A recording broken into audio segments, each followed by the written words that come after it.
कार्रवाई की बात की थी। नहीं, देखिए, करप्शन के मामले में राज्य के उप मुख्यमंत्री पर चार्जशीट फाइल हुई है और जब लालू यादव पर चारा घोटाले में आरोप पत्र दाखिल हुआ था तो यही नीतीश कुमार, ललन सिंह थे जिन्होंने इनके इस्तीफे की मांग की थी। ये पता लगा कि लालू यादव ने इस्तीफा नहीं दिया।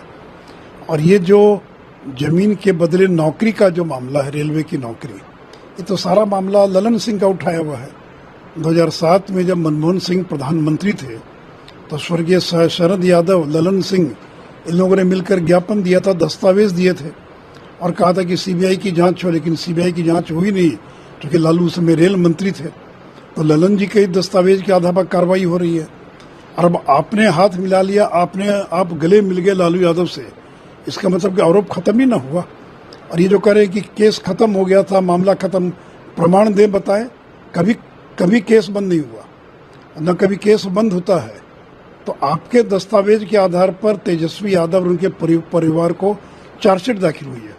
और सवाल तो ये कि जो आरोप लगे उसका जवाब दीजिए ना, कि ये सच नहीं है कि हृदयानंद चौधरी जो पटना के अंदर 4th ग्रेड एम्प्लॉई है रेलवे के, इन्होंने अपनी पटना शहर की कीमती 70 लाख की जमीन हेमा यादव और राबड़ी देवी को दान दे दिया और उसके बदले में उनको नौकरी मिली।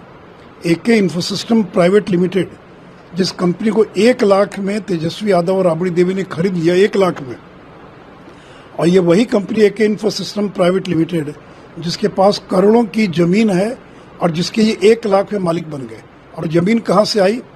तो रेलवे में जिन लोगों को नौकरी मिली उन लोगों ने अपनी जमीन बेची एके इंफोसिस्टम को सस्ते औने पौने दाम पर, और आज करोड़ों की जमीन के मालिक बन गए तेजस्वी यादव। तो तेजस्वी यादव पर जो चार्जशीट फाइल हुई इसका आधार यही है, एके इंफोसिस्टम प्राइवेट लिमिटेड। तो बताएं कि आप उसके डायरेक्टर थे कि नहीं थे, आप उसके शेयर होल्डर थे कि नहीं थे। तो इसलिए जो आरोप लगे उनका जवाब देने के बजाय एक ही वाक्य है, फंसा दिया गया बदले की भावना से। अरे ये मामला तो बहुत दिनों से चल रहा है। और जो एफआईआर दर्ज हुई लालू राबड़ी पर, जो चार्जशीट फाइल हुई, पहली चार्जशीट, वो तो 1 साल पहले फाइल हुई। उसमें तो बिहार के अंदर महागठबंधन नहीं था, उसमें तो बीजेपी जेडीयू की सरकार थी। तो ललन से क्या जवाब देंगे? जिन लोगों का यही चरित्र है कि आज आरोप लगाते और कल अपने स्वार्थ के लिए हाथ मिला लेते हैं, उनको तो इन मुद्दों पर बोलने का कोई अधिकार नहीं है। आज लालू परिवार की जो दुर्गति हुई है उसके पीछे कोई अगर एक व्यक्ति है तो ललन सिंह है, लेकिन आज उनकी दोस्ती हो गई लालू यादव से तो उनको क्लीन चिट दे रहे हैं।